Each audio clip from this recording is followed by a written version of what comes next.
Turn the mic on. There you go. Good evening, everybody. Surprise, surprise, surprise. It's me, Mitch. It's Saturday Night Live. I hadn't intended on doing this tonight. I was bound and determined to take the weekend off. That's what I get for being bound and determined. I took so much time off, I began pacing the floor, wondering, what the hell am I going to do with myself? So I said, I miss my friends. Let's have a live stream. And a couple hours ago, I just said, the hell with it. Maybe somebody will come, and here you are. So that's heartwarming and great to see you all. I see there's been a couple of Happy New Year's in the chat, so I'll echo that one final and last time, I suppose. Well, I hope you've all had what seems like the longest holiday in the world. Seems to have started at Christmas and still going strong here on January the 3rd. I do have some decaf tonight. I like to sip on coffee, especially if I have a little panel here, and I have a link in the chat and up at the top of the chat, and I'll post that link again. And I invite all of you to come in here and keep me company so I don't have to figure out how to keep you entertained for an hour. Share the load, guys. Share the load. Let's see. I had a good day today. I've had a good couple of days. Feeling good. Walking with more confidence, walking faster.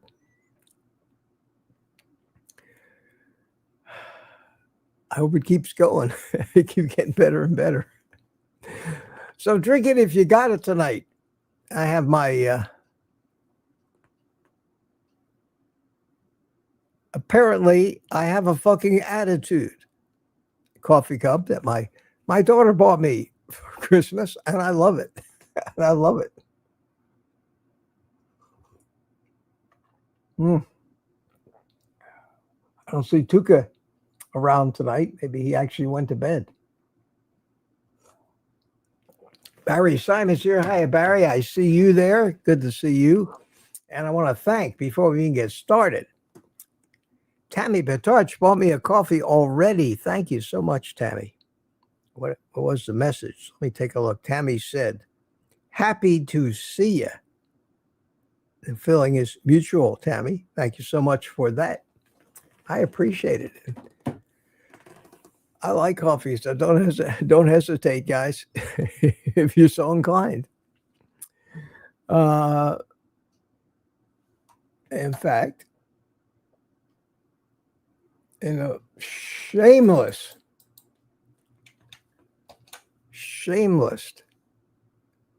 attempt, I will post a link to that, but it's in the chat. You can always find it in the comments, the description of every video. Decided I'm not going to be bashful anymore. Not after watching the commercialism that I've seen. So I'm watching Paramount Plus now. Of course, I'm paying $13 a month for it. I subscribed so I could see Landman. But they're also a CBS affiliate, and there's just a lot of stuff that I have never seen. Past 3 days, I did something I do maybe once a year or once every other year, is I binge watched something smudged up somewhere. There we go. I binge watched the entire 5 seasons of Breaking Bad. I love that show, and apparently I'm not the only one who does that. Some guy actually made a YouTube video about why he watches the entire series every year. I saw his video. I didn't watch his video, but I saw it, and the idea popped into my head. Yeah, I would enjoy it, and I enjoyed it. I enjoy it almost more every year. I know what's going to happen. But amazingly, even when you know what's going to happen, you still root for it to go the other way. How many people have seen Titanic, the movie Titanic, and pray this time the ship won't hit the iceberg and won't sink? We do that. And most of us do that, even if we know the outcome already. So, Jem says, Landman is great. Billy Bob Thornton, Sam Elliott joined a few episodes ago as the father, and he's a character and a half. He's a character and a half. And, I don't know if Breaking Bad is on Paramount Plus, Lizzie. I have it. I downloaded the whole thing, and I have it on my own media server in my house here, so I can watch it anytime I want. But I think it's out there. Let's see. Don't be shy, guys. Come on in. Breaking Bad. Let's see if I can.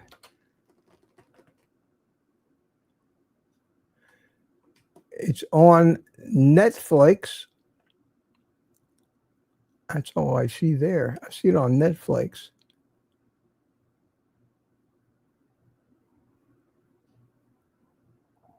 It does. It was originally on AMC.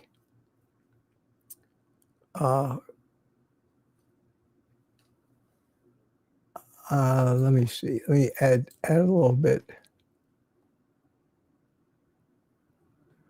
to this. Where can I watch Breaking Bad?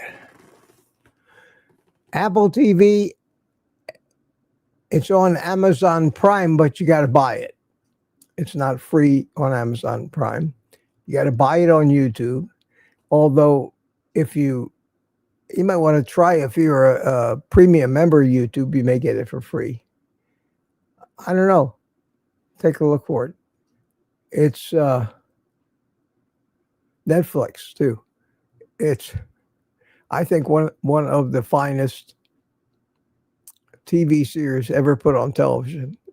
In every writing, the acting, the cinematography is unbelievable. The suspense, just the story itself is incredible. So I recommend it, and I'll probably watch it again. I think I've probably seen it 5 times all the way through so far.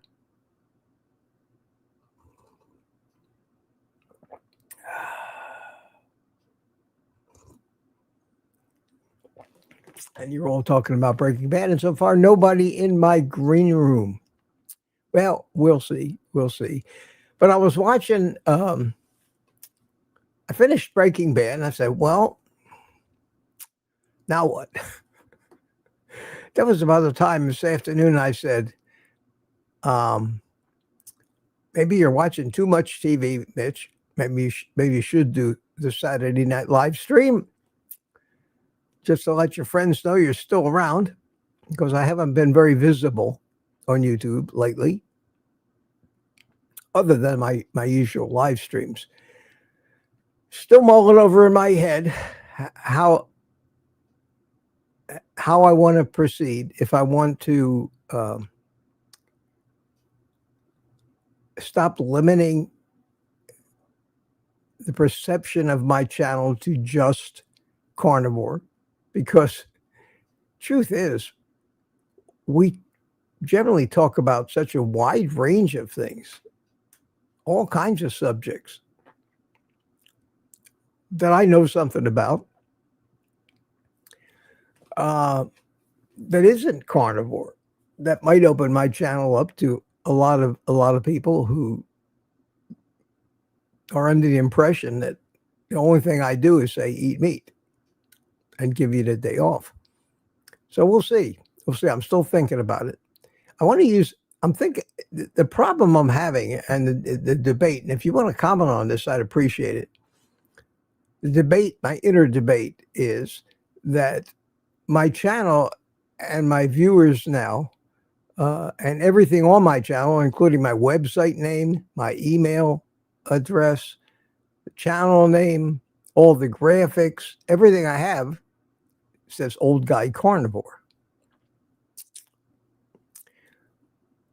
Would it be, I don't think it would confuse any of you guys, but let's suppose I changed the name to Mitch Weiss, comma, OGC. Left the word carnivore out of it, but still maintained Old Guy Carnivore website and my Old Guy Carnivore Gmail address, but I have to change some of the graphics and make a new intro video for people who come to my channel for the first time. Would that make any difference to any of you? I doubt that it would.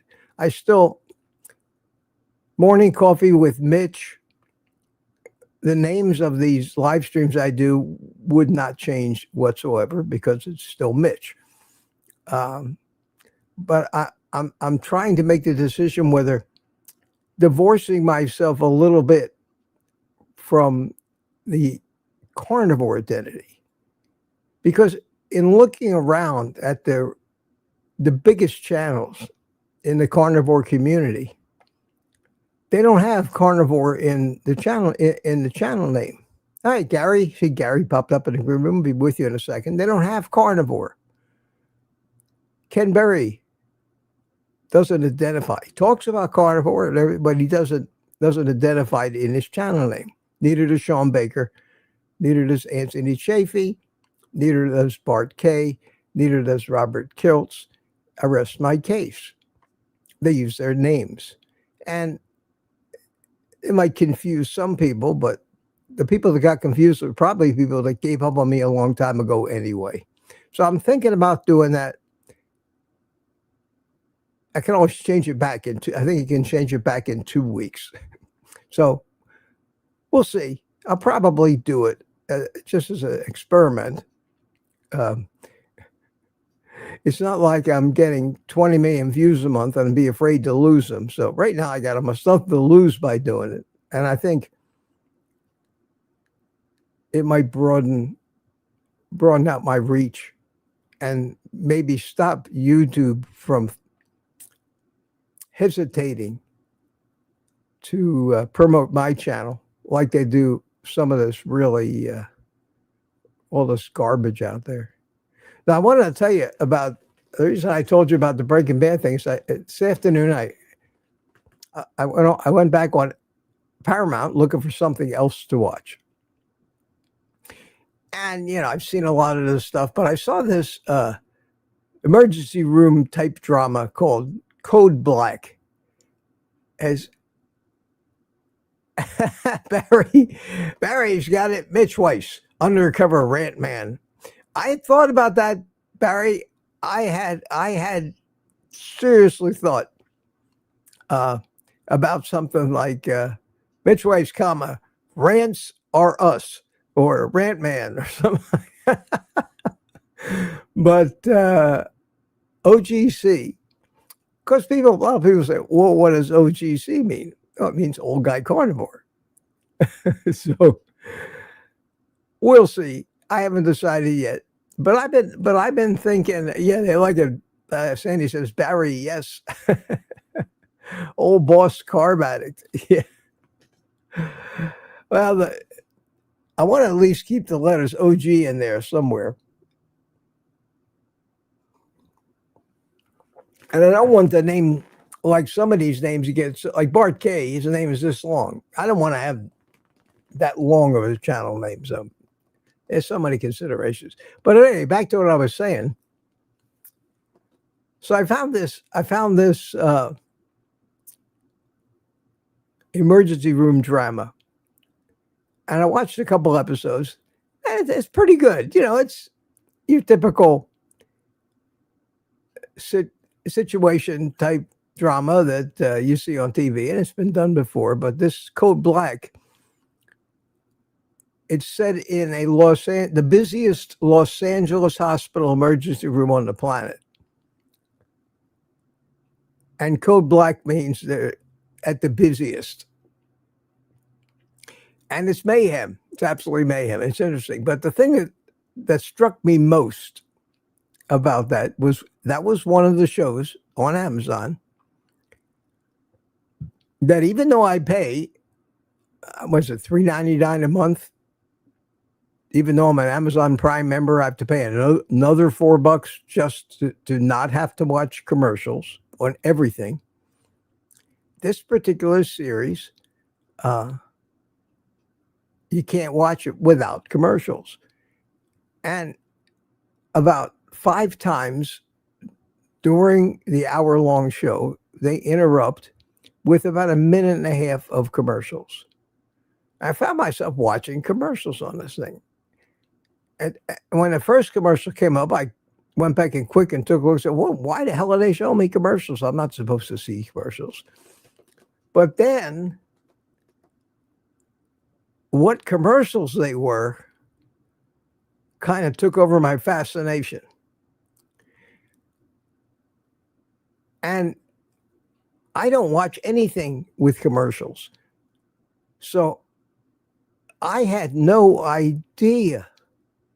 I saw commercials I'd never seen before. At least 80% of all of those commercials were drugs, supplements, appliances, Depends, adult diapers, one car advertisement, a hospital advertisement, medical.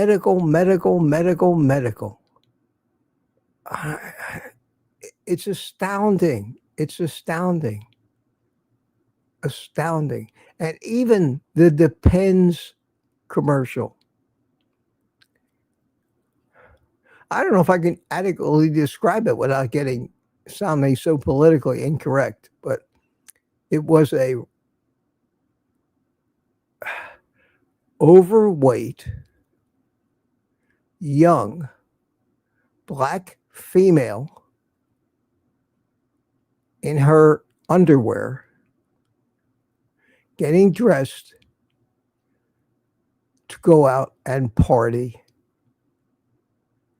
And the visuals in the commercial showed that while they talked about how good Depends are. And the final video scene, or the final video shot in this commercial was this young, I would say probably no older than 30, young black female dressed up in a party dress with 4 or 5 of her other friends, laughing and walking along and looking in the windows of these different clubs. So my takeaway from it was, if when you're out partying, young ladies, and you just can't keep from having an accident, Depends are for you. And I said, what the hell has this world come to? It's crazy. It's crazy. And if I didn't get a copyright strike, I'd probably record that thing and play it for you. But it's disgusting. Not the black woman, not the overweight woman, nothing, but the fact that our overall health has gotten to the point. Oh, there was a couple of Ozempic, a Weight Watchers commercial in there too. Weight Watchers, and all they talked about was Weight Watchers now prescribes Ozempic, and it was and all they talked about was so Weight Watchers now probably is abandoning all that points system and meetings and all that other crap, and they're basically just becoming an Ozempic dispensary. It's crazy, crazy. Okay. Hi, everybody. So I don't wasted enough time already. Let me bring Gary in. And Gary is in the green room, said Lori. Yes, I know he is. I was hoping maybe one other person would show up so we could have at least three of us here. But here we go. I guess you're ready, my man. Hi, hey, Gary. Mitch. How are you, my friend?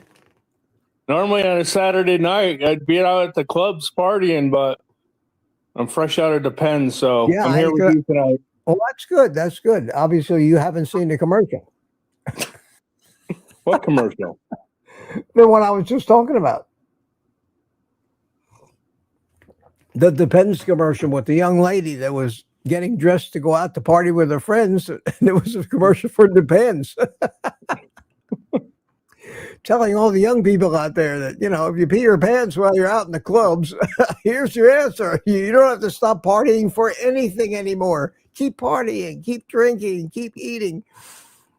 They even found a way in a car commercial for a BMW. Don't be afraid to go out for Mexican first. Yeah, there you go. On a BMW car commercial, I would say at least 25% of the screen time was dedicated, had shot pictures of people eating and food. And it was a car commercial. And people just sit there and watch this stuff hours and hours and hours every day, and it gets drilled right into your head. And you can't help but think it's normal. There's something very wrong with all that. So let's not bitch about that. Let me say hi to some people here. Mary M was the first one in at 516. Lori, hi, Lori. How you doing? Good to see you tonight. I said, surprise, I missed my friends. It's true. Michael Pregler, Michael changed it back from that P2 Bain thing you used to have. Hi, Michael. How you doing? Good to see you. Mandy Beddoes is here with us. And Mike Seeley, always here. Hi, Michael. How are you? Down here in Melbourne. And Lizzie's here. Hi, Lizzie. Always good to see you. Tammy, thanks again for the coffee. I appreciate that. I'm glad you guys are happy to see me. Sandy Blythe says, yay, made my Saturday night with the professor. And Rick, I told you Mitch would be on today. Yeah, Rick kind of knows me. I watched a little bit of your show this morning, Rick.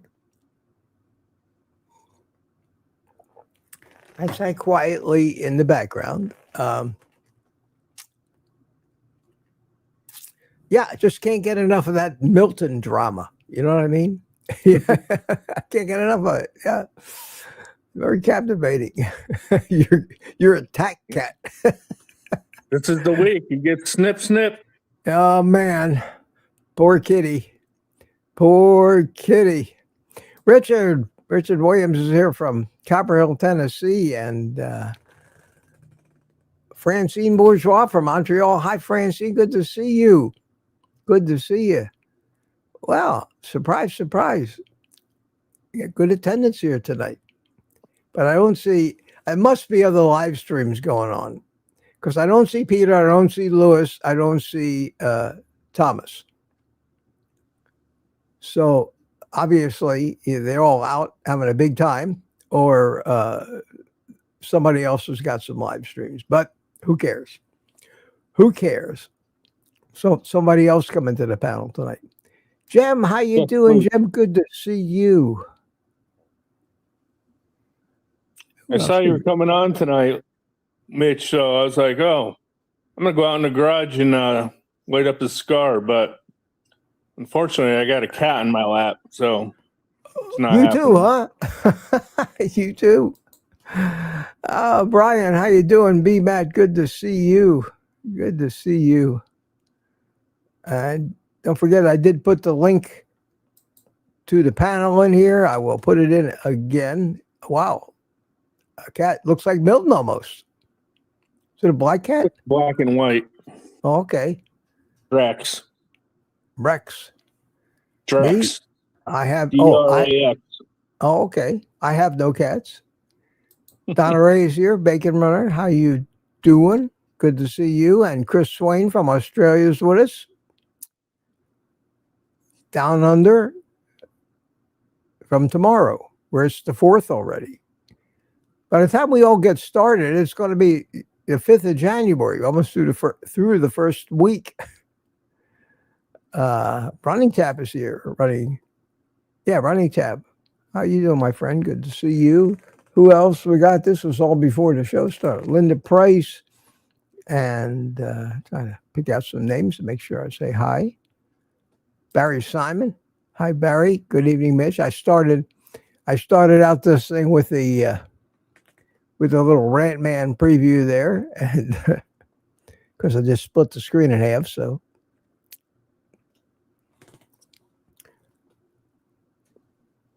And boy, everybody started chatting early. Rick came in and said, good evening, Mitch. And Michael Pregler is always on my ass, man. Guy's tough. Always on my ass. Mitch, have you been doing any resistance training? Yes, sir, Sergeant. I have. Mostly bands, mostly resistance bands. Been resisting your questions. Yeah, bullshit resistance. I'm resisting bullshit at every minute of the day. But yeah, I do a little bit of it. I'm doing the most important thing for me to do right now is body weight type leg exercises to strengthen my leg muscles, and not just walking. There's a few exercises that you do. One of the most important, it seems, as you get older, is to just get up from a chair. I talked about that already. No hands. Stand up, sit down. Do that 10 or 15 times. Do a couple sets of them. Maybe twice a day. Maybe every 3 or 4 days a week. Because that is the one movement that makes old people old. The inability to spring out of a chair. And the muscles that you use to do that don't get much of a workout when you're just walking. So a lot of people would be better off as they get older, not worrying about walking so much, but doing those exercises. The second exercise, and this helps me tremendously in my stroke recovery, is calves. You go up on your toes, body weight. You hold on to something, lift yourself up and down slowly. Do that 15, 20 times and strengthen your calf muscles. And the other exercise is equivalent to almost marching, where you basically just lift your knee one leg at a time, lift your knee up real high. And all those things really, really help in strengthening the muscles in your legs. I hang on my inversion deal every other day, and I do back extensions, which is also a body weight exercise, and I do inverted abs, where I'm laying over upside down and curl and put my hands on my chest and pull myself up and curl. None of those leg exercises or the back or the curls require any free weights or resistance of any kind. You're just fighting. And you can do a hell of a workout without having any equipment at all, because then you can go do push-ups, you can get your chest. There's always ways to work out without gadgets, but I do use the bands for my biceps, my triceps, and my shoulders, and pulling out like this. And so, yeah, I do that. And it's paying off. It's paying off because I'm feeling better and I'm getting some strength back. My weight is pretty much staying the same. So, and I'm eating like a horse. I'm eating plenty of food. I need to take your lead there, Mitch. Get more active. I just the winter months when the weather's not nice out, I just don't feel like it. I know you got to overcome that and just do it. Yeah, you do. The thing about all that is, if weight loss is your goal, you're not going to see much weight loss benefit from that kind of stuff. But health benefits overall are tremendous. And you're still a kid. But when you start to get old, when you get to 70, 80s, that's when nature just pulls the plug on you. And if you don't do those kind of things, you start fading fast. And you see it in people. I thought nature already pulled the plug on me a few years ago. No. Until I discovered your channel, Mitch. Oh, thanks. You convinced me to do carnivore, and it's been life changing. So turn it around. That's so good to hear. I can't quit that, man. How can I quit this? You can't. People depend on me. I'm looking forward to spring and summer. I'll get out there and I'm gonna hit it harder than I did last year. Well, the thing about it is, you have to structure it in such a way that it isn't punishment. A lot of people just work out too hard. And right. Look who's That's my here. excuse now. I don't want to. My knees are starting to feel good now. My ankles and all that. So they're recovering right now. That's the way I see it. And then when the weather comes out, then there'll be enough healing and. Okay, well, you stick around then, and I will be on your ass, just like Michael Preglis was on my ass. And I like it. There's nothing wrong with that. We all need to be motivated, and I do it for free. So it's not like you have to pay me to be your fitness coach. I'll abuse you for nothing. Not everyone, Mitch, is at least committing to stay on YouTube until the summer. I never said I really want to get off of YouTube. I don't like YouTube too much, but I'm not a fan of it, but it is what we got. I'm just saying I want to broaden my identity to beyond carnivore, because I talk a lot about politics. I talk a lot about reality. I talk a lot about all kinds of things that are not just about don't eat plants, so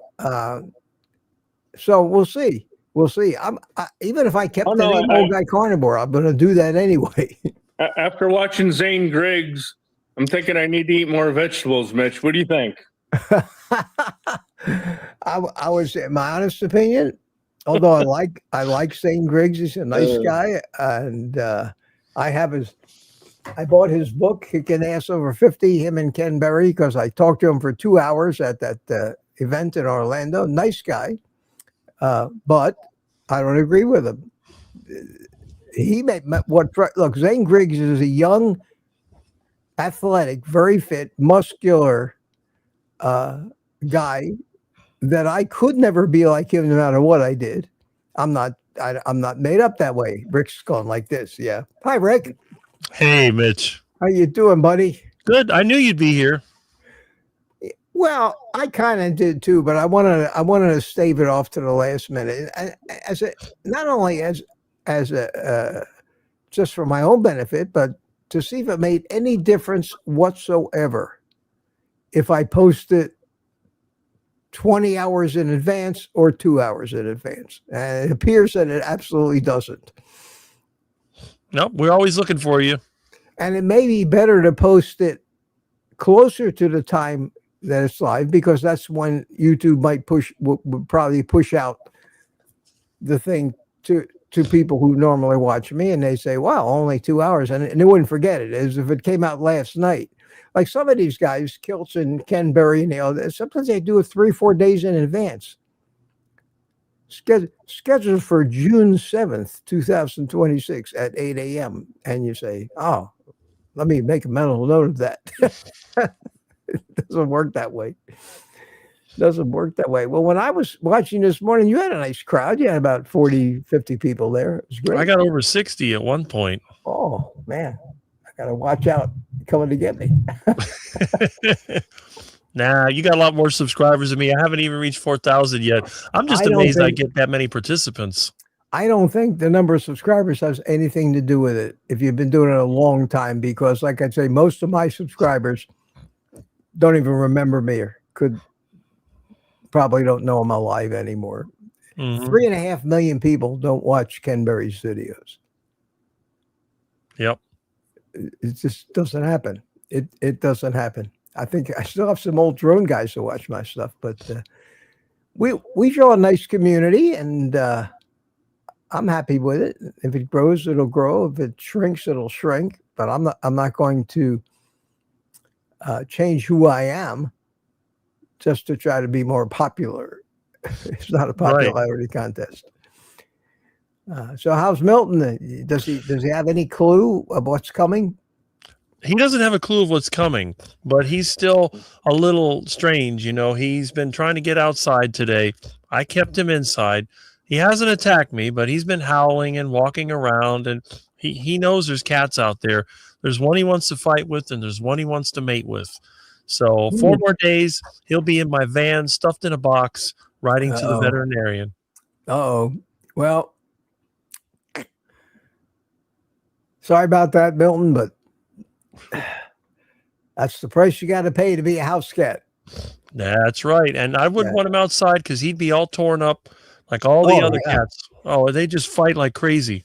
And you haven't declawed them, so. No, I never declawed my cats. Well, that's probably a lot of people. Over them. That's pretty funny. This is my secret weapon when he gets out of control. When he attacks, I put a towel over him and put him in the bathroom. A lot of people who have big birds, big parrots, will use a towel like that. When the bird gets rambunctious and is trying to bite, you just sort of throw the towel over the bird, bunch them up. It's in a towel moving around like this, you know. That's it. And the thing is, once you put the towel over Milton, he doesn't even move. He's just like there, and you pick him up, put him in the bathroom, shut the door. He'll howl for a while, bang on the door. After 20 minutes, he calms down. Then in a while, you open the door and let him out and see what he does. Yeah. Do you ever look at Milton and say, don't push it, Milton? Well, that is very true. I see a cat right there. Uh-oh. Yeah. But the funny thing is, Milton sleeps in the bed with me, and he doesn't cause any trouble at night. He sleeps nice and calm, so I don't know what gets into him. No, they probably have routines and rhythms as well, so who knows? It's the hormones. I'm telling you, he was a really nice cat. Once those hormones kicked in, that was it. There he is. Yeah, well, I had the same problem with my parrot. My Lolita, my parrot, the one... I have my book here. Yeah. This is a picture of me and Lolita. See there? Yeah. She was a Panama Amazon, a very rare breed of Amazon. For every breeding pair, the female only drops one egg a year. And then, of course, that doesn't always yield a bird. So they're very rare, very expensive. They have a voice like a female, very high-pitched voice. They're great talkers. They live to be like 75 years old. And I got mine right at a month. Hi, Milton, you dog. I got mine from the breeder just about the time her feathers were starting to come in. So she looked like a little bald-headed tiny little thing, and I fed her with a turkey baster. Fed her the bird food with a turkey baster, and so I was her mother, and we bonded together. And that bird was incredible. I just enjoyed the hell out of that bird. It was so gentle, and I got her talking. And the first thing I taught her to say, believe it or not, was forget about it.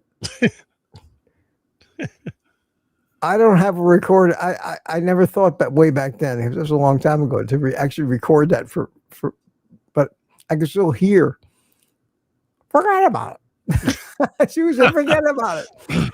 And she would preen my whiskers and my beard, my eyelashes with her beak, like they preen their feathers. She was the sweetest thing until she got to be 7 years old. Uh-oh. And the hormones started flowing. One day, she's loving on me, and she bites my lip so hard she almost took a chunk out of it for no reason. And she got incredibly meaner and less approachable after that. She was hitting her sexual maturity, and that's the age that most of those,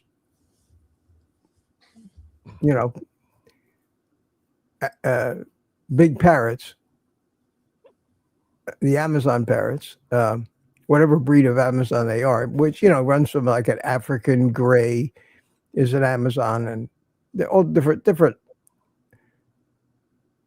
like dogs, same species, but wildly different.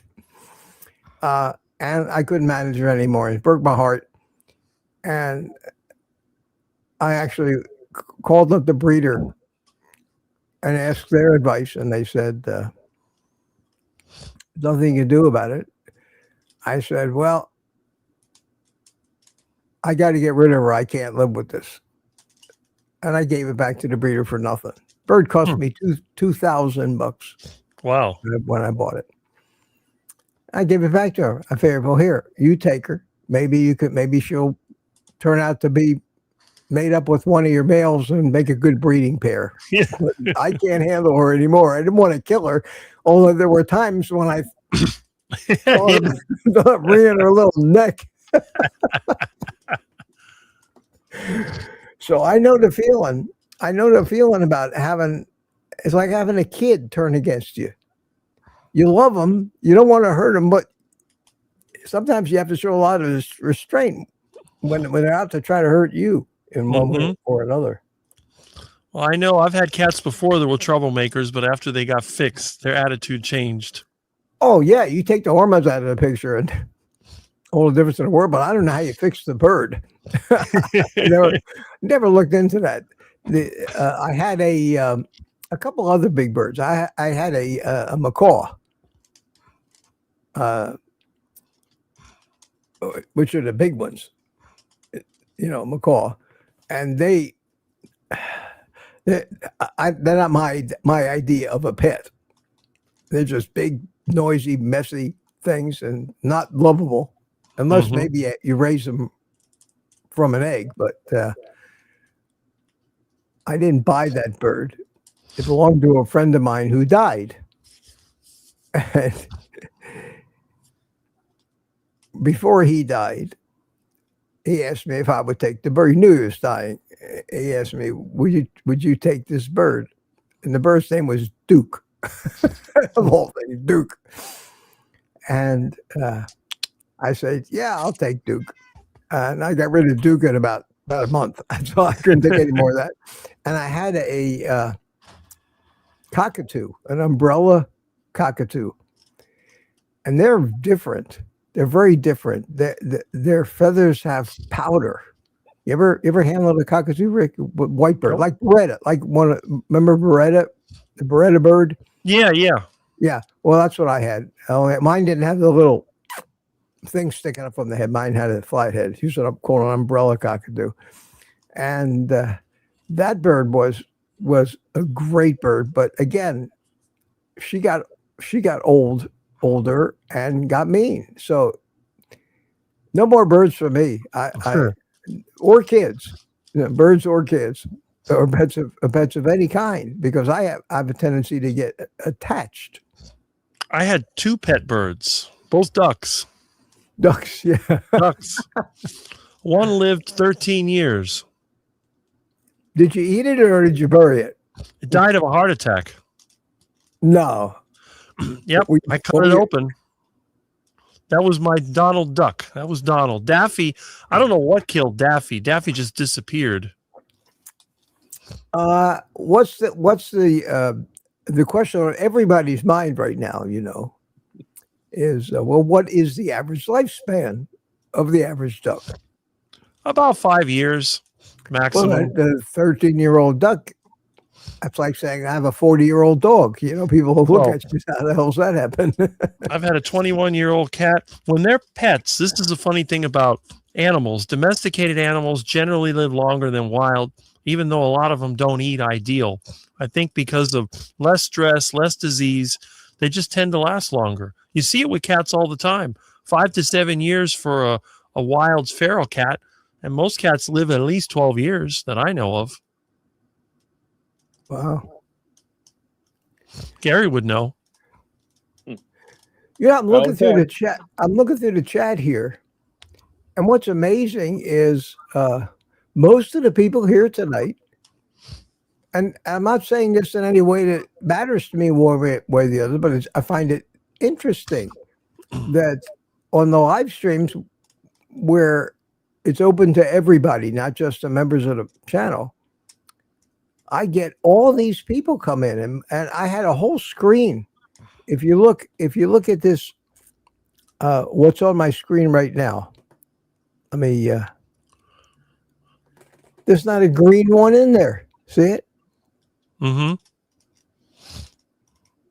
So either I ought to start selling the channel supporting a little more. But I appreciate everybody in here just as much, whether they're a channel member or not. I don't care. That's why I have the Tuesday and Thursday live streams, and we get a nice attendance at that. I just noticed that. I looked up at the screen, and I usually see a bunch of green. I didn't see any green. So obviously, the people that are my channel members are also channel members on other channels, and there's probably live streams going on over there tonight. Kay's having one. Oh, is he? Yeah. Tonight? Yeah. Well, they may be over at Bart Case. Could be. Well, there's some green. We got, Lewis is here. Hi, Lewis. How you doing? He didn't come into the panel, but he's in the chat. Good to see you. Is there something else going on tonight, Lewis, that I don't know about? There is. That's fine. But Lewis says, meow. Let me see if I can get down to the bottom of this.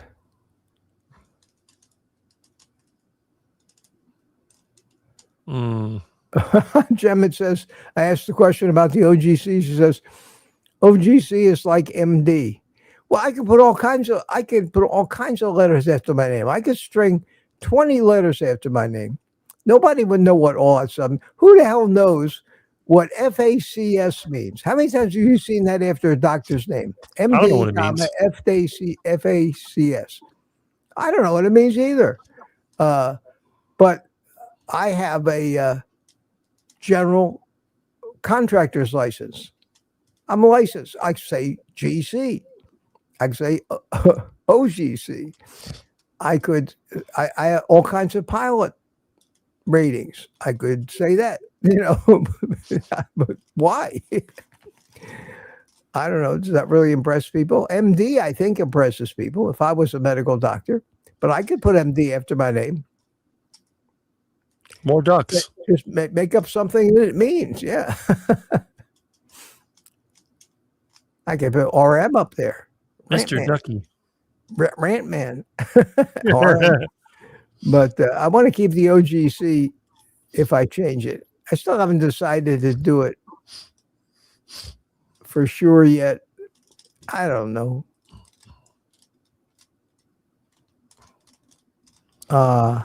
Barry says, I just saw Bart K pop up.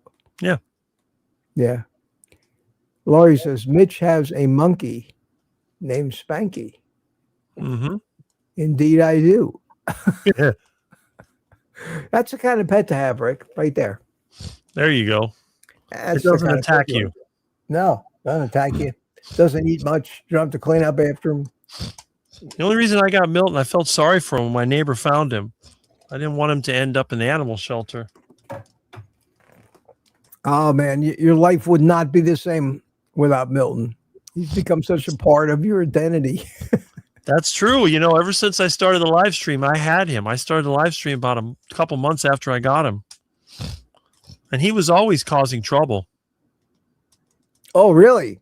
Yeah, in the beginning, I used to do the live streams from my bedroom, but Milton became a problem, so I switched to the living room. I actually switched back. I was originally in the living room when I did my first interviews. Then I went to the bedroom because the air conditioner was broken, and it was really hot in here.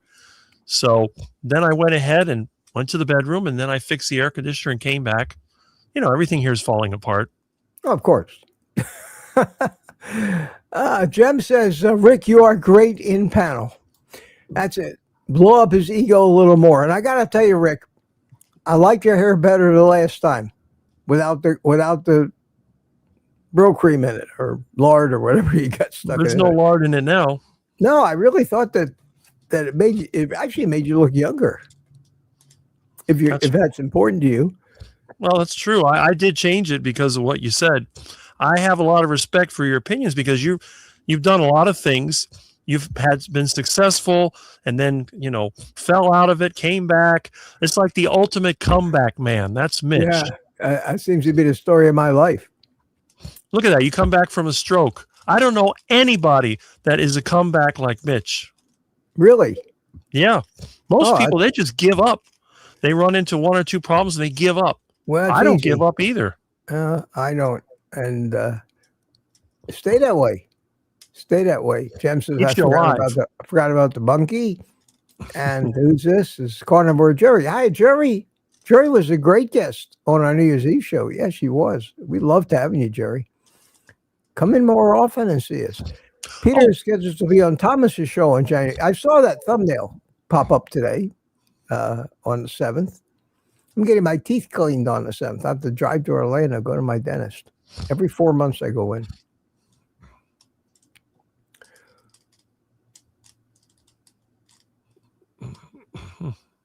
And Grandma's Crochet Corners with us. How you doing? Let's talk about what they're drinking.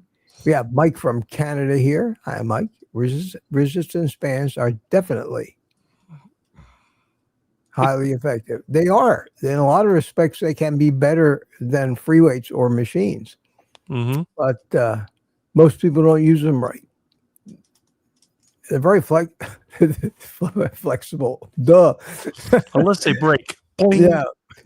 I mean, flexible in the number of different ways you can use them. But yes, they're flexible. So that's where I was talking about at 7:30, where I was talking about the squats. Jem, I've actually watched a video on YouTube from some, and God knows how much of an expert, but an exercise expert who talked about exercise as it applies to aging. And he, in no uncertain terms, said that the last thing you want to do when you get up in years are squats. The last thing you want to do. And he gave many, many alternatives to squats. Evidently, there's something about that can hurt your tendons or your joints or other things as you're getting older. It just, again, there's no end to the advice out there. And the average person, everybody you hear talking is an expert, and everything you read is true. I mean, that's what most people just take it for granted. And it's actually the opposite. Most of what you read is bullshit, and most of what you hear is propaganda and agendas in action. Look for the incentive. I'm afraid I'll damage my knees worse if I try doing squats at this point. Mhm. Well, that's what happens to me. I've had bad knees all my life. I've bad back. And that's why I got so pissed off when I went to that Silver Sneakers gym that came with my Medicare thing. And I got this young kid, and he was supposed to give me an indoctrination workout. And if I'd have done what he said, I would have had to call an ambulance to take me out of there, Mhm. especially my back. And they don't even think about that. That, here's somebody who's 76 years old, and you're 20.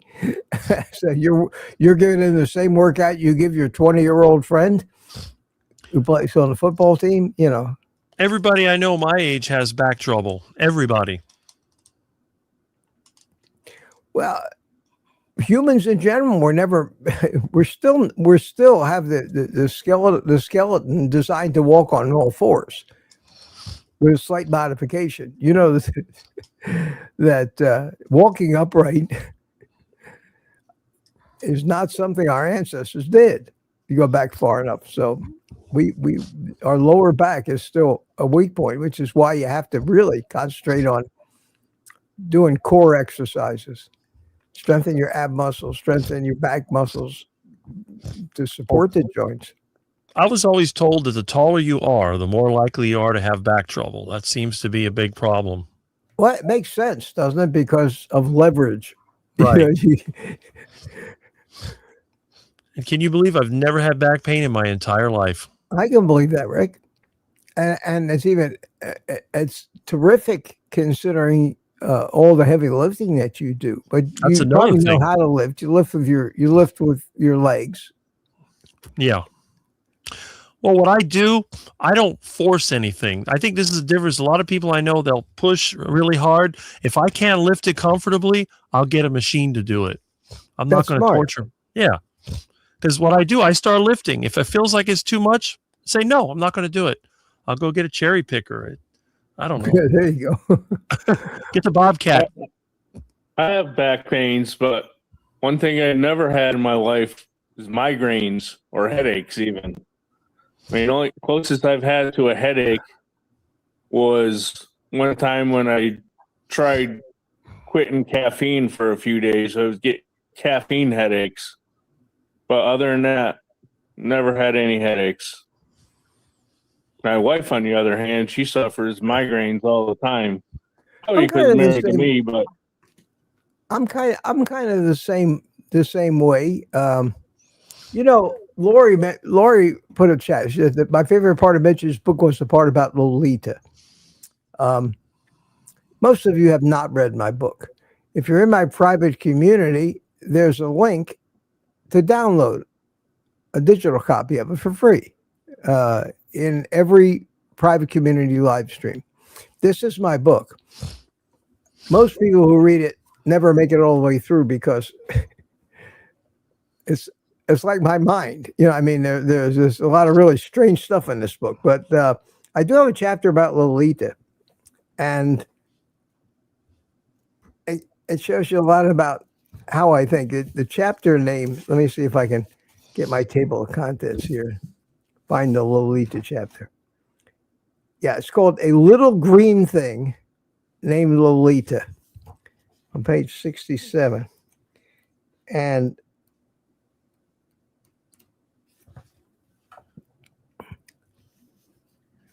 I'll read a little bit of it to you. Is that okay? You mind that? Go for it. It's like a book reading. Her name is Lolita, a Panama Amazon parrot. The Panama is one of the more rare breeds of the Amazon parrot, as the breeding pair only creates one egg a year.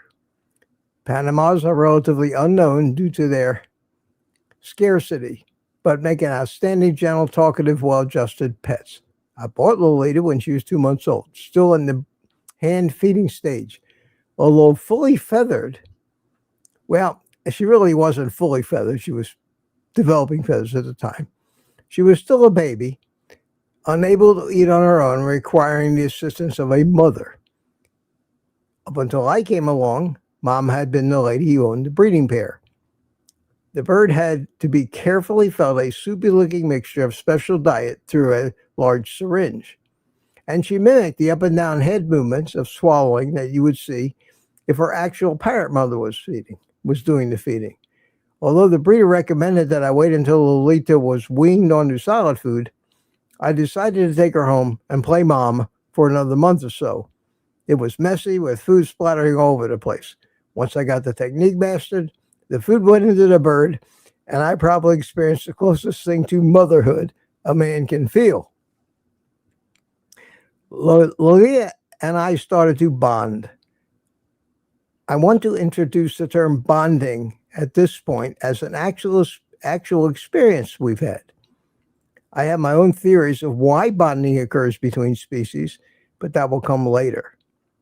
I've had Lolita for over 3 years now, and she has become a very important part of my life, a true companion.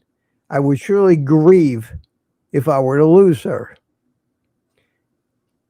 And this is setting up a lot of what comes next in the book, because I talk about grief and where it comes from and why we feel it, and bonding and how we connect with other living things, whether they're humans or not.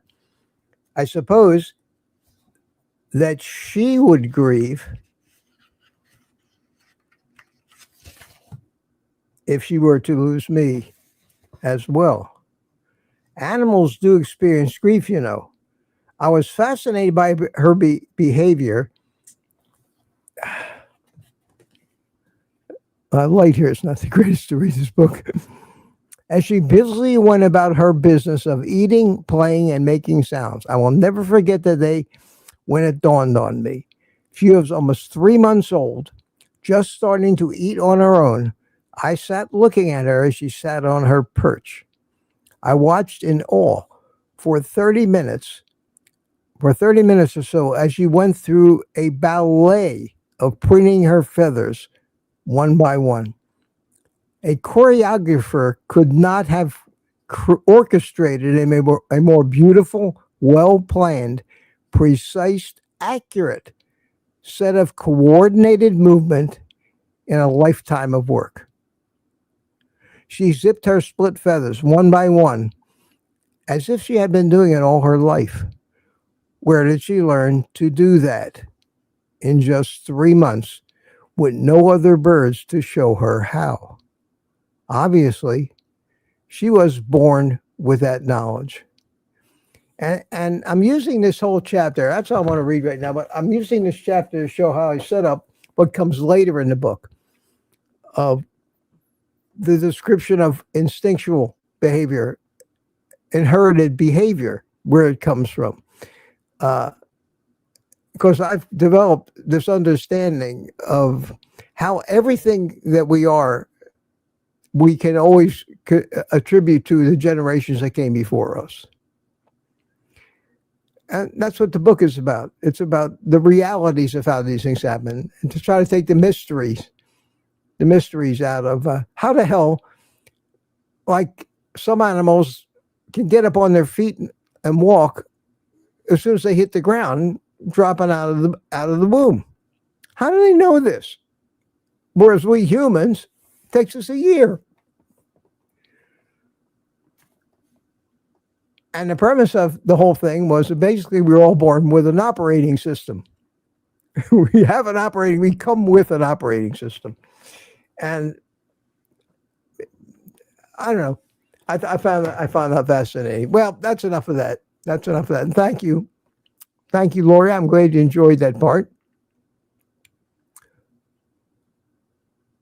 It's 8 o'clock already. Well, it looks like you guys are it tonight. Rick, looks like you're it, and Gary. Looks like it. I'm glad you came in.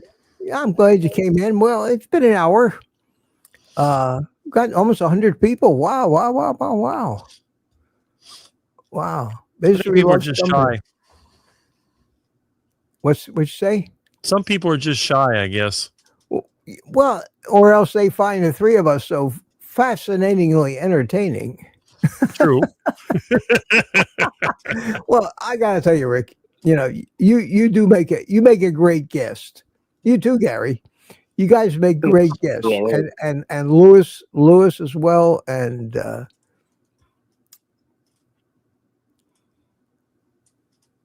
Well, everybody that comes in here is great. Is great. Ellen, I'd like to meet some of the other people that I know. I'd like to see Jem and Lori come in me here. too. I'd like Come to on, see people. DS111 get his ass in here one night just for the hell of it. I don't even know his first name, you know. Donna Ray, Bacon Runner. Occasionally, Juliet is not here tonight, but she's a great guest too. So, and Barry Simon, I enjoy having Barry on with us. So you guys, Lewis, I'd like to see some new faces. Yeah, Lewis, I don't blame you. Not that we're getting tired of your face, but when I want to see it when the beard comes off, remember what you really look like. Lizzie, same thing. So, and no pressure. Peter in the house. Oh, is Peter here? I didn't see him.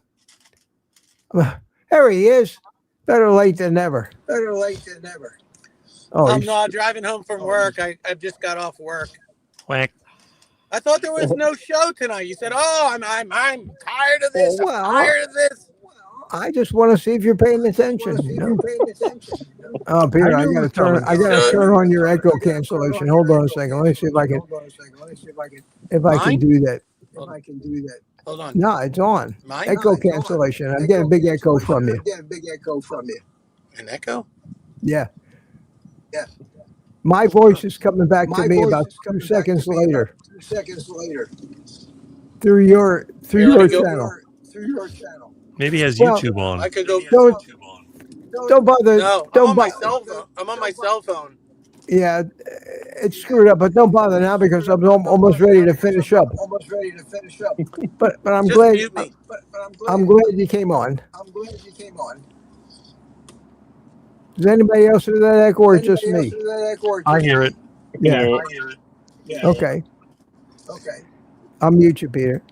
But anyway, we'll ride home with you for a little while. The echo went away when I muted you. Yeah, it happens sometimes with cell phones because you're listening on a speaker and the speaker is being picked up by your mic, and it's not whatever software the cell phone's running is not getting rid of it. Hold on. I know what it was. What was it? It was I had my car YouTube thing open. on. That's it. I It's turned it working now. off. Now it's fine. Yeah, it's gone now. Yeah, I had my car stereo on, and it probably was doing the speaker phone through my car. Yeah, Mhm. okay. I turned it off. Now I'm on my phone, just solely. That's better. Yeah, something like that. So There's you always couldn't an- lay off. You couldn't lay off, huh? You couldn't have a nice weekend and just relax. Well, I have had a great weekend, but I haven't talked to a soul since Friday morning. I haven't even talked to anybody then. I just did all the talking on my morning coffee. So I haven't had a Did conversation. anything I said in my email register at all? Any of those ideas or no? Yeah, I appreciate that, Peter. Thank you. Yeah, Thank you. Just was hoping that would help. Anyway, Everything helps. What helps the most is the fact that people are thoughtful and care enough to write. So with after I wrote that suggestions. email, Mitch, after I wrote that email, I hadn't listened to the whole Zane Griggs thing that set you off. I got to tell you something. It set me off too. I was like, this guy, like the stuff he was saying, Mitch. I was like, oh my God, no wonder Mitch was like so off the chain, because I felt the same way. But then you know what I felt like? It's a perfect opportunity to go, well, I have just different views than this guy. And, Kilty brings a lot of people on that have different opinions and whatever. But who cares what Zane Griggs? He said that he has 400 grams of carbs a day. He I'm makes thinking, and then his A1C is 5.3 and his fasting insulin is 2.6. I'm like, if I did that, I wrote a comment on that video, and I said, if I did that, I would be a full-blown diabetic again, and I'd be gain 100 pounds back. Well, he's an athlete, Peter, and you're not, and I'm not. He's right. A bodybuilder. He's a young man compared to us. He's 55. Well, that's young compared to me, but Yeah. but he's been that way all his life. In other words, he is Yeah. not a man that was ever overweight, diabetic, Mhm. or anything else. Mm-hmm. So genetically, he's probably not a carb addict. Genetically, not. he's one He's of the not. lucky ones. We can't take advice from those people. Yeah. We can't. He could probably have two doesn't spoons mean of. they're wrong. It means that what they're advising is right for them. Right. That's what I was talking about in my show. Oh, same thing. Same I thing. missed that part. Yeah, Oh, I 'cause didn't see that today. I didn't see any of your show today. I was busy with work. I was talking about him and I showed his website. I always say these guys always have their shirt off because that's their main marketing tool. And I just went through the whole thing and it frustrated me because I know you got Mitch, you got other people out there that are addicted to the duck food. And then you're telling him to start eating duck food because it's good for you. Yeah, where does that go? Right in the duck pond.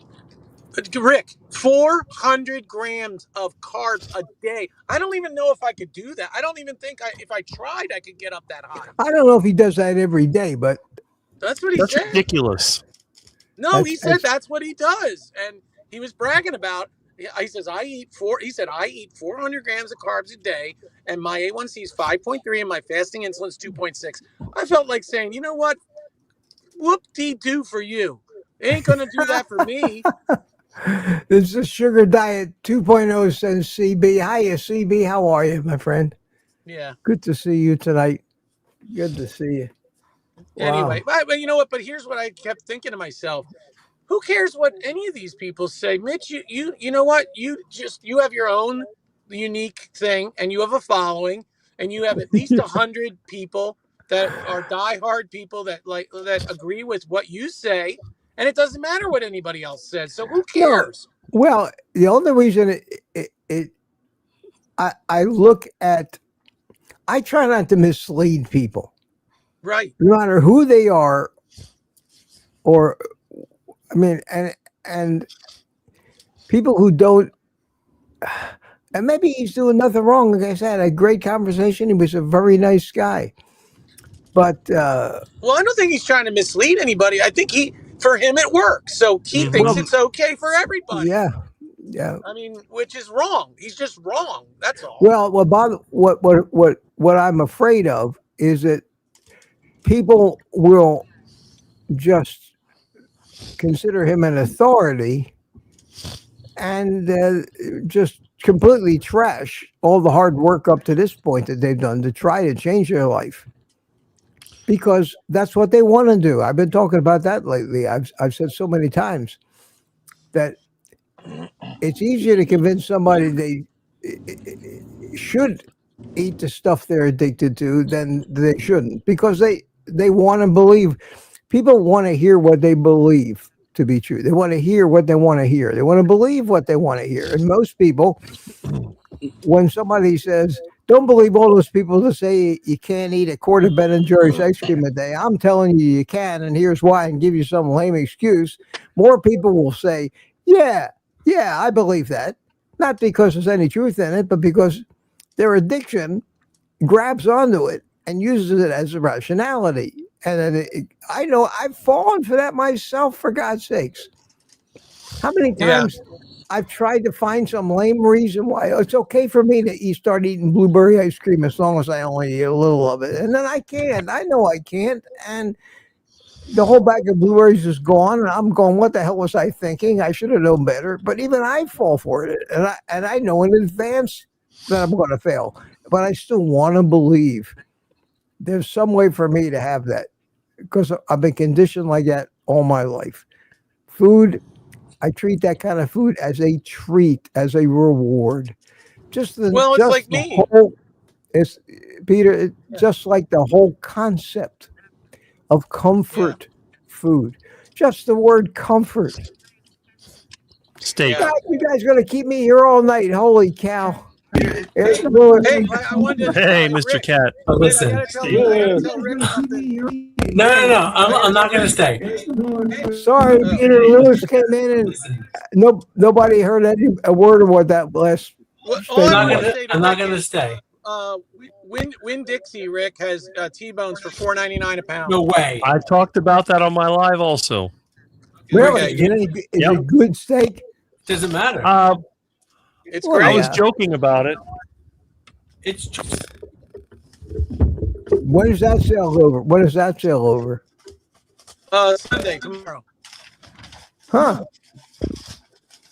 get over there. I'm having one Lori tonight says, for Mitch dinner. is As soon my as I get comfort. home, I'm having a Laura, T-bone. you're the sweetest. I appreciate that. Listen, I had to come talk about his name.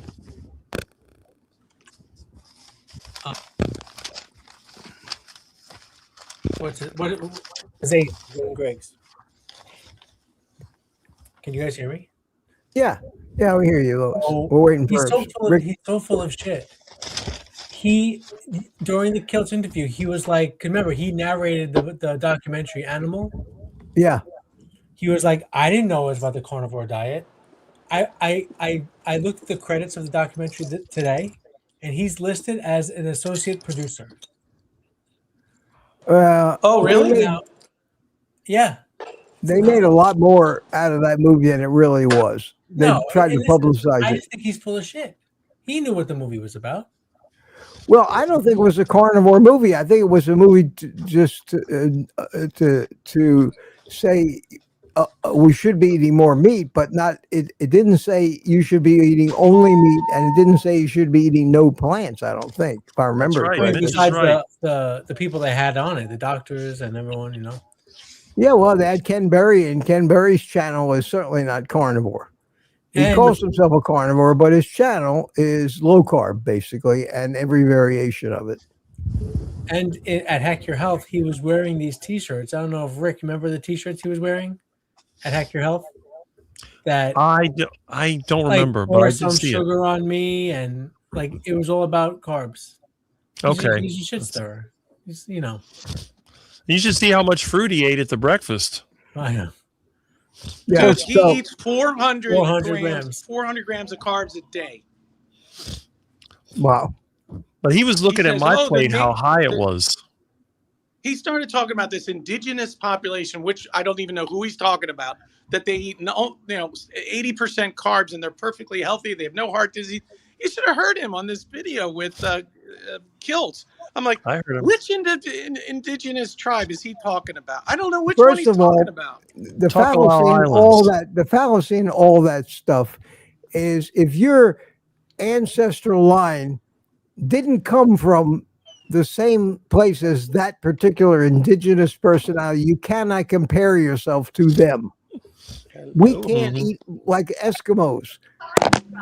You know, an Eskimo can live in the freezing cold in a snow house and eat nothing but blubber and live. But a Hawaiian can't, or somebody living in Central America in the tropical heat can't. So you can't use those as an example of what everybody should do, because everybody has something different right for them. If you're going to learn anything, you have to learn to try to figure out what your ancestral diet is and stick as close to that. Now, that gets so complicated today by the homogenation of the human race in general. Everybody's marrying somebody that comes from a different part of the world. They're marrying people, different races, interracial marriages. The Eskimos are marrying Hawaiians, and right away you got a 50-50 mix of two completely different. It'd be like trying to repair a Ford with all Chevy parts, and nothing seems to fit right. Mm-hmm. You can't do it. You need. That's why we might be the last generation. I know my generation of my family might be the last generation of relatively, call us purebreds. Call us purebreds, because my parents both came from a heritage and an ancestry of exactly the same background, Eastern Europeans, which from that point went back all the way back to the exodus out of Africa, pretty similar. So my mother's genes were pretty similar to my father's. They were probably distant cousins, somewhere along the line, far distant enough that it wouldn't make any difference. But then I came along and my sister came along. I went ahead and married my first marriage. I married a girl from California whose parents came from a completely different part of, they came from, I think they went back to England and Scotland and that part, which is certainly a way different ancestry than Eastern European and Russian Jews.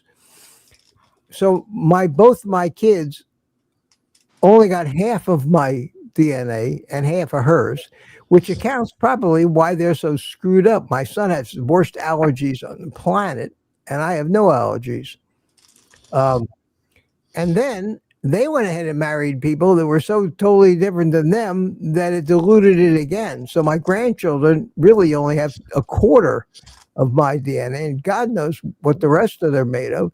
And as each generation from my generation after, unless people like Quakers or somebody who won't marry out of their village, out of Amish. their Amish people, you're going to lose your identity, your genetic identity, and your cultural identity in so many cases. All these people, all of these people we seem to be attracted more to people that are most different from us. Yeah. And that is an evolutionary survival advantage. See, that's the way the math works. Because when people with identical DNA married, that's where the problems happen. That's why they outlaw incest. Don't marry your sister. In nature, the broader the diversity of the offspring, the greater the odds that one of those things proves superior in nature's test and survival of the fittest. So we are naturally attracted to the most different female, let's say, that it comes into our purview, and that improves a species' chance of survival. Unfortunately, now that we're so mixed up and we invented boats and airplanes, it's not just about how far you can walk in a lifetime anymore. How far can you migrate? Now you get on a plane, you're halfway around the world 24 hours later, and you meet the love of your life, somebody where if you had to find a common ancestor for the two of you, you might have to go back 75,000 years. And wildly different. So it's working. I think it's working against us now. My theories. Well, listen, guys, it's about 20 minutes after, and have a good night. I think I'm going to take the rest of the day off. I'm gonna see you. Yeah, this was a great show tonight. Thanks. I think this Saturday night thing has a chance of actually becoming a favorite show, and that's one of the reasons why. The last one was good too. I said maybe I shouldn't skip tonight. I wasn't even looking for it. I just got in my car. The first thing that popped up was Mitch Live. I'm like, what do you mean Mitch Live? He said he wasn't going to be on. Well, that just goes to show you how fickle I am. You can't. I was looking for it and I found it. Yeah, I didn't Rick even have to look. It was the first thing given to me. Rick is right. Rick, and I think Rick has an advantage in that. Rick knows how much fun it is to do these things. See, because he does that Saturday morning. Right. Rick, that's how I feel about it. This is socializing for me. And if not for you guys, I'd be sitting here by myself watching some stupid TV show. Well, that's what Rick said. He said he's not doing it for the money. He started doing YouTube. I've heard his story. He said he started to meet people. Now the money will come. That's right.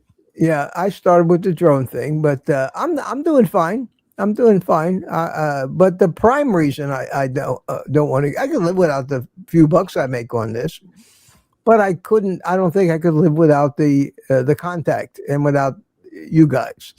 It's that important to me. So whatever I do, I don't want to give this up. I'm just getting frustrated with the direction of and the fact that being identified with the carnivore community. Well, when that's there's why I so said much. take the word carnivore out so Yeah. YouTube can't penalize you. Well, I was thinking about just using my name and the Well, letters that's what Kip did. Kip went OG. Kip Moore. He's Kip Moore. That's his channel. Yeah. Well, I don't know how well he's doing or not, but I don't know. The last Jem wants video me was to all stay about until midnight. my- No, Jem, I did that once this week, and that was enough. Anyway, guys, we could do this all night. I'll play a little happy music, and have a good everybody Sunday. can say goodbye. It was great of you to all to come in. Thank you, Gary. Thanks for being first. Louis, thanks for being last. Peter, good to see you. Rick, as always, my friend. All right. See you. Thank you. See you soon. Take care. And that leaves me and the happy music and the chat and Rant Man. I am Rant Man. I love it. And I finished my coffee. And that'll do it. So I'm going to take tomorrow off. I doubt I'll be on tomorrow. I don't have anything scheduled, but I always reserve the right, whether it be on a cell phone or something or for somewhere, to pop on with an impromptu live at any time. I don't do it very often, but I always reserve the right. But I will see you at 7 a.m. on Monday morning. Until then, have a great rest of the weekend. I'll be glad to get these holidays out of the way. Be done with this. Get back to normal life. Until Monday, take the rest of the day off and eat meat.